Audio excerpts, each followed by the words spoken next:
When the old family house passed to me, I didn't know what waited inside. I hadn't seen the place in years. No one had. It stood at the end of a quiet road, half lost behind trees that had grown wild, as if nature itself had tried to hide it from sight. My grandparents never spoke about it unless they had to. My parents avoided it entirely. And when I asked why, they always said the same thing. Some memories are better left in their rooms. Back then, I thought they were protecting me. Now I understand they were protecting themselves. The house didn't feel abandoned. It felt wounded. The wallpaper was peeling in soft curls, like a scab that had never healed. The air carried a faint sweetness of old paper, mixed with something colder beneath it. The kind of cold that settles in places where people once whispered things they later regret. My footsteps echoed strangely. There was a delay, as if the house waited a second too long before answering. In the hallway, I noticed something odd. Photographs lined the wall. Birthdays, holidays, portraits of relatives I barely knew. But there were gaps.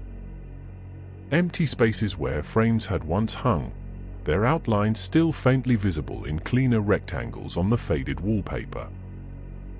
Something, or someone, had been removed. And in that moment, I felt the first quiet tug of dread. Not a scream. Not a shadow. Just the sense that a story had been taken out of the family, and that the house still remembered it. I opened the bedroom at the end of the hall. The door stuck for a moment, as if something behind it resisted the movement. The room smelled like dust locked in place for years. A cardboard box sat on the old bedspread, half collapsed from age. Its sides bowed outward, the tape at the top brittle and yellow. Someone had tried to reinforce it long ago, but time had undone their effort. When I lifted the lid, I expected linens or forgotten clothes. Instead, I saw her. A porcelain doll. She lay perfectly centered, as if she had been placed there with care. Her skin was pale and cracked along the jawline. Her eyes, fixed in a soft, unblinking stare, reflected the thin line of afternoon light coming through the curtains. One thing was wrong immediately. She was heavier than she should have been. Not just solid. Weighted. A coldness radiated from her that felt almost metallic. Someone had wrapped her dress neatly around her legs. A grey-white fabric, faded into soft shadows. The kind of dress hand-sewn with love or with fear. I didn't know yet which it was. I carried the doll to the window. Part of me just wanted to see her clearly. Another part wanted her in the light. As if the shadows had held her long enough. Her hair was thin and brittle, strands stuck in uneven clumps. The dress she wore had tiny stitched flowers across the hem, the thread slightly darker than the fabric itself. It felt familiar for reasons I couldn't place. I searched the room for more clues. Nothing, except a wooden box at the bottom of an old dresser. Inside were photographs. One caught my eye immediately. A girl, maybe 6 or 7 years old, sitting in the backyard of this very house. Her knees pulled up. Her head tilted just slightly to the right. Hands resting in her lap. Body turned a little left, a posture too precise to be accidental. She wore a dress. The same dress the doll was wearing. I felt my heartbeat rise, slow but heavy. I didn't remember this girl. But something in her eyes, distant, unfocused, told me she was not a stranger. This was my cousin. The one who went missing before I was born. The one my family never talked about. And suddenly, the doll didn't feel like a toy. It felt like a memory trying to breathe again. I lifted the doll again. Her collar shifted, revealing a faint indentation beneath her neck. At first, I thought it was a crack. But as I pulled the fabric aside, I saw letters. Jagged. Deep. Uneven. A name carved into the porcelain. Her name. My cousin's name. Someone had tried to scratch it out. Dozens of frantic marks etched over the letters, but they hadn't succeeded. The original carving cut too deeply. It refused to disappear. My hands grew cold. The room felt smaller, as if the walls were leaning in to listen. Why would someone carve a child's name into a doll? Why hide it in a room no one entered anymore? And why, after all these years, did the doll still feel so impossibly cold? I left the doll on the bed and stepped out into the hall to clear my head. Dust floated in the slanted afternoon light like drifting secrets. But when I turned back toward the bedroom, the bed was empty. The doll now stood in the hallway, perfectly centered, facing me. A shiver crawled up my spine. Not because she had moved, but because she looked exactly like a child, waiting to be picked up after doing something she wasn't supposed to do. And then I saw it. On the floor. A small, dusty child's shoe. That night, sleep refused to come. The house creaked in unfamiliar patterns, sounds shifting like old memories stirring awake. I walked toward the kitchen for water. Halfway down the hallway, I stopped. The back door was open. Just a crack, enough for the cold night air to slip in. And there, in the thin beam of moonlight, stood the doll. The child's shoe at her feet.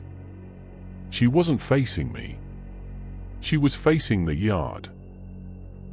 Still, attentive. As if waiting for someone. A memory rose in my mind uninvited. Family whispers. Fragments of conversations. One sentence standing out sharper than the rest. She went out the back door. And she never came home. I followed the moonlight outside. The grass brushed against my ankles. A cold breeze rustled through the trees. A sound like distant breathing. The shed stood at the far edge of the yard, its boards warped and darkened with time. I had never been allowed near it. No one had. It was the one rule everyone followed without question. But the doll was standing beside it now. Unmoving. Watching the door. The padlock, rusted and swollen, crumbled when I touched it. Inside, the air was stale, thick with years of silence. Dust coated everything, except for a narrow trail where it had been disturbed recently. And in a beam of warm light falling through a crack in the boards, I saw it. Another shoe. Perfectly preserved. As if waiting. I turned back toward the entrance. The doll was gone. A soft sound drew my eyes downward. Not footsteps, not breathing. Just the barely perceptible shift of weight on old wood. She was sitting in the corner. Her porcelain limbs posed with unnatural care. Knees pulled up. Head slightly tilted. Hands resting in her lap. body turned left. Exactly like the photo. Exactly like the girl who vanished. The air thickened, pressing into my lungs like the house itself was holding its breath. And then, without sound, without movement of her lips, without any worldly source, a thought slid into my mind, cold and small and unbearably sad. I didn't leave. They left me. A truth too heavy for a child. A truth too cruel for a family to carry. So they hid it. They hid her. They hid everything. Except the doll. Because the doll remembered. I didn't touch the doll again. I left her in that corner, just as she had been left all those years ago. Her small porcelain hand still folded neatly in her lap. Her head still tilted with that familiar, fearful softness. As I stepped back toward the door, I whispered an apology that wasn't meant for her, but for the girl she once had been. The shed exhaled a long, dusty breath.